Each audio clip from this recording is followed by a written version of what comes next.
Bulletin के आगाज में सबसे पहले आपको खबर दें, शेर अफजल मरवत को तहरीके इंसाफ से निकाल दिया गया।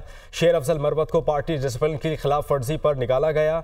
फिरदौस शमीम नकवी ने शेर अफजल मरवत की रुकनियत ख़त्म करने का नोटिफिकेशन जारी किया। शेर अफजल मरवत को कौमी असम्बली की रुकनियत से इस्तीफा दे देना चाहिए। अफसोस रहेगा, बाज़ाब्ता सुने बगैर मेरे खिलाफ यकतरफा फैसला सादिर कर दिया गया। शेर अफजल मरवत की जानिब से कहा गया, कायद के गानों में मेरे खिलाफ जहर घोला गया, गलत फहमियाँ पैदा की गई। उनका मजीद कहना था, बानी PTI से मुलाकात करके मुतमईन करूंगा, अगर ना कर पाया तो सीट वापस लौटा दूंगा। कौमी असम्बली की नशस्त के हवाले से हल्के और कबीले के लोगों को एतमाद मिलूंगा।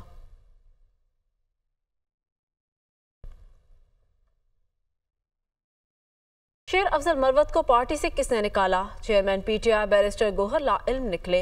रद्द अमल देते हुए कहा, नहीं मालूम इस वक्त कौन हिदायत जारी कर रहा है और कौन फैसले ले रहा है। शेर अफजल मरवत की रुकनियत कैसे खत्म कर दी गई जब किसी कमेटी ने उनको बुलाया तक नहीं। मेरे इल्म में ये बात नहीं लाई गई कि बानी PTI ने इस किस्म की कोई हिदायत जारी की हैं। बानी PTI के सामने सारी सूरत हाल रखूंगा और नोटिफिकेशन वापस कराऊंगा। शेर अफजल मरवत पार्टी के रुकन हैं और बानी PTI के वफादार हैं।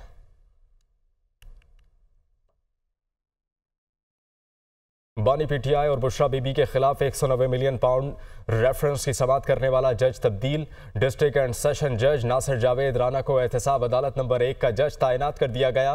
एहतसाब अदालत नंबर 2 के जज Mohammad Ali Warraich 190 million pound reference की समाअत करते थे। मोहम्मद अली वड़ाइच को एहतसाब अदालत नंबर 1 का इजाफी चार्ज दिया गया था।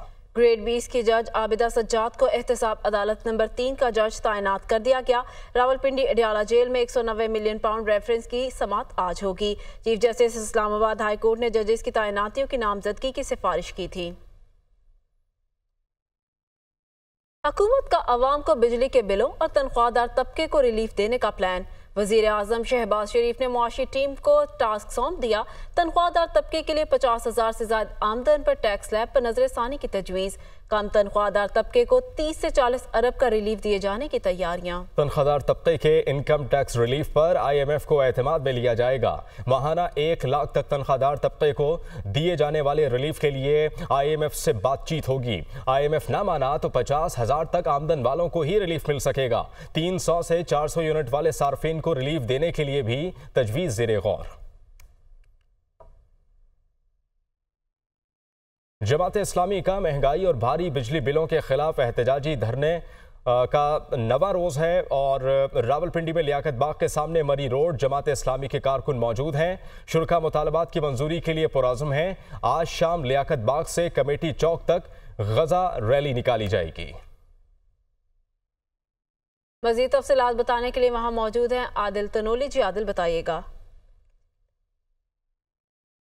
देखिए, रावलपिंडी के लियाकत बाग के बाहर जमात इस्लामी का एहतजाजी धरना जो है बिजली के भारी बिलों और टैक्सेस के खिलाफ आज 9वें रोज़ में दाखिल हो गया है और धरने के शुरका हैं वो अपने मुतालबात की मंजूरी तक पुरअज़म हैं कि वो डट कर यहाँ पर एहतजाजी धरना देंगे, क्योंकि जमात इस्लामी क़यादत की जानिब से ये फैसला किया गया है कि जब तक उनके मुतालबात पूरे नहीं होते उस वक्त तक यह एहतजाजी धरना जारी रहेगा। और आज जमात इस्लामी की जानिब से गज़ा के शुरका के साथ जो है वो यकजहती के लिए रैली का इनेकाद किया गया है, जो कि आज शाम लियाकत बाग से जो है कमेटी चौक तक निकाली जाएगी और इसके लिए भी बाकायदा तौर पर तैयारियां शुरू कर दी गई हैं। शाम का वक्त दिया गया है कि शाम 5 बजे के बाद गज़ा के साथ यकजहती रैली जो है वो एहतजाजी धरने के शुरका निकालेंगे और इसी सिलसिले में मज़ीद तैयारियाँ जो हैं उनका आगाज़ कर दिया गया है, क्योंकि अब तक एहतजाजी धरना जो कि रावलपिंडी के लियाकत बाग के बाहर जारी है, आज इसका 9वां रोज़ है।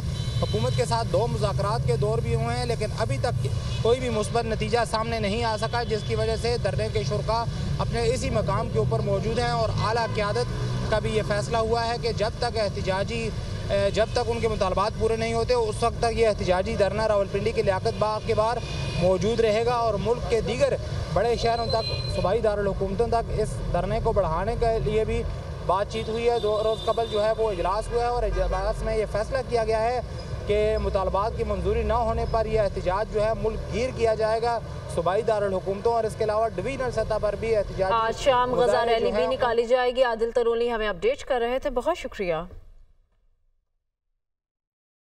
बिजली के निर्खों ने मुल्क के करीब आवाम से रोटी का निवाला तक छीन लिया। IPPs के साथ कैपेसिटी पेमेंट के मुआहदे महंगी तरीन बिजली की बुनियादी वजह हैं।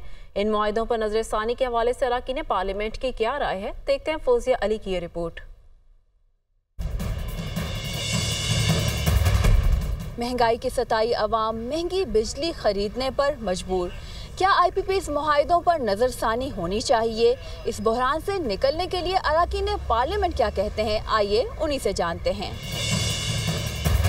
हमें खुद ये एहसास है कि बिजली के जो IPPs के मुआहदे हैं वो बाले जान हैं, लेकिन बात ये है कि जब हम कोई भी इंटरनेशनल मुआहदा जो करते हैं कैंसिल, तो लोग जो है वो बैनुल-अक़वामी कोर्ट्स में चले जाते हैं। ये हुकूमत अगर बिजली के बिलों के ऊपर कंट्रोल नहीं कर सकता है, फिर ऐसे हुकूमत को सोचना चाहिए कि आवाम में हम कैसे जाएंगे। IPP पे नज़रसानी बहुत ज़रूरी है और असेंबली में भी हम यही शोर मचाएंगे कि IPP पे नज़रसानी करे। बिजली ना बनाने के अरबों डॉलर्स आवाम से लिए जा रहे हैं, वो क्यों इस पर नज़रसानी करेंगे? वो तो हर किस्म का झूठ बोलेंगे, हर किस्म का ड्रामा करेंगे कि जी हम तो पता ही नहीं था, हम तो बच्चे थे। चाइना भी गए थे हमारे फाइनेंस मिनिस्टर और बहुत कोशिश हो रही है। देखिए, आवाम की तकलीफ़ हमारी तकलीफ़ है, यहाँ जितने लोग बैठे हैं वो अवाम के नुमाइंदे हैं। IPPs की वजह से इस टाइम जो है हमारे मुल्क का मुस्तकबिल जो है ये दाव के ऊपर लगा हुआ है और जिसने भी गलत IPPs के मुआहदे किए हैं जिससे मुल्क पाकिस्तान को नुकसान मिल रहा है, उनके खिलाफ कानूनी कार्रवाई होनी चाहिए, नज़रसानी होनी चाहिए, क्योंकि अवाम ये मुश्किल जो बोझ अवाम के ऊपर है, जो दबाव है, बिजली के भारी भारी बिल्स हैं,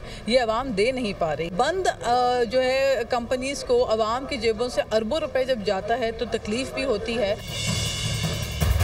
अपोजिशन अरकान का कहना है कि महंगी बिजली का बहरान सरासर हुकूमत की नाअहली है।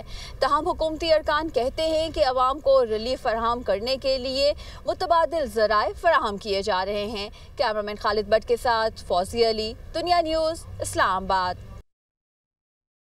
महंगाई के सताए अवाम की चीखें बुलंद होने लगी। मसले का हल हुकूमती तरजीहात में दूर दूर तक दिखाई नहीं देता। इंतजामी सतह पर उठाए जाने वाले इक़दाम के नताइज भी बहुत महदूद हद तक सामने आ रहे हैं। सुहेल कैसा की ये रिपोर्ट देखिए। 50 साल तारीख की बुलंद तरीन सतह पर पहुंच जाने वाली महंगाई ने तो जैसे अवाम की रगों से खून का आखिरी कतरा तक निचोड़ने की ठान ली है। इस महंगाई की सबसे बड़ी वजह गैस और बिजली के निर्खों में जालिमाना इजाफे को करार दिया जा रहा है, जिसके असरात खाने पीने की बुनियादी अशिया पर भी बहुत नुमाया तौर पर दिखाई दे रहे हैं। यहाँ तक कि दालें और सब्जियाँ भी अवाम की कुव्वत खरीद से बाहर होती चली जा रही हैं। मैं इधर आया था भिंडी के लिए, जब मैंने इधर भिंडी के भी ग्रेड देखे हैं, कोई दे रहा है 200, कोई 400, मैं बड़ा सरप्राइज हूँ। पहले तो ये था बिजली सस्ती थी, खाने को जो सब्जी लेके अच्छा गुजारा हो जाता था, तो अब तो बिल्कुल भी यानी कि बहुत मुश्किल हो गया है। हालात ये हैं कि जो बिलो एवरेज लोग जी रहे हैं वो तो अब उनके लिए रोटी को भी पूरा करना बहुत मुश्किल हो चुका हुआ है। अंदाज़ा कर लें कि आम मार्केट में प्याज 150, टमाटर 240 और अदरक चाइना के निर्ख 720 रुपए किलो तक पहुंच चुके हैं। शलजम और भिंडी जैसी सब्जियां भी 180 से 200 रुपए किलो तक फरोख्त हो रही हैं। चने की दाल 280, दाल माश 560 और दाल मूंग के निर्ख 310 रुपए फी किलो तक जा पहुंचे हैं। इस पर गरां फरोशी का रुझान अलग सितम ढा रहा है। पहले हम क्रिटिकल मार्केट्स पर फोकस कराते हैं और फिर बाद में एक्सटेंडेड एरिया के ऊपर वर्किंग कराई जाती है साथ साथ। तो ओवरऑल अगर हम देखें तो रोज़ाना की बुनियाद पे हमारी 2500 से 3000 इंस्पेक्शंस जो हैं सिर्फ प्राइस कंट्रोल के लिए की जाती हैं, और उसमें जो वायलेशन का रेट है उसके हिसाब से उधर फ़ाइन इम्पोजिशन या अरेस्ट को इंश्योर किया जाता है ताकि लोग उससे फ़ायदा भी उनको हासिल हो। और रेट डिस्प्ले के ऊपर हमारा स्पेशल फोकस है। इंतजामी सतह पर उठाए जाने वाले इक़दामात के महदूद मगर किसी हद तक अच्छे नताइज सामने तो आ रहे हैं, लेकिन सूरत हाल बहुत गंभीर हो चुकी है। महसूस तो यही होता है कि शायद किसी ने हमारी हालत ज़ार देखकर ही ये कहा था कि शबे गम की सहर नहीं होती, हो भी तो मेरे घर नहीं होती। तभी तो अब बहुत सी ऐसी आवाज़ें भी सुनाई दे रही हैं कि ज़िंदगी तू ही मुख्तसिर हो जा, शबे गम मुख्तसिर नहीं होती। कैमरामैन फ़खर अब्बास के साथ सुहेल कैसर, दुनिया न्यूज़, लाहौर। वज़ीर आला पंजाब मरीम नवाज से secretary emergency services doctor Rizwan Naseer की मुलाकात। एयर एम्बुलेंस प्रोजेक्ट और मोटरवे रेस्क्यू 1112 सर्विसेज के आगाज़ पर तबादला ख्याल।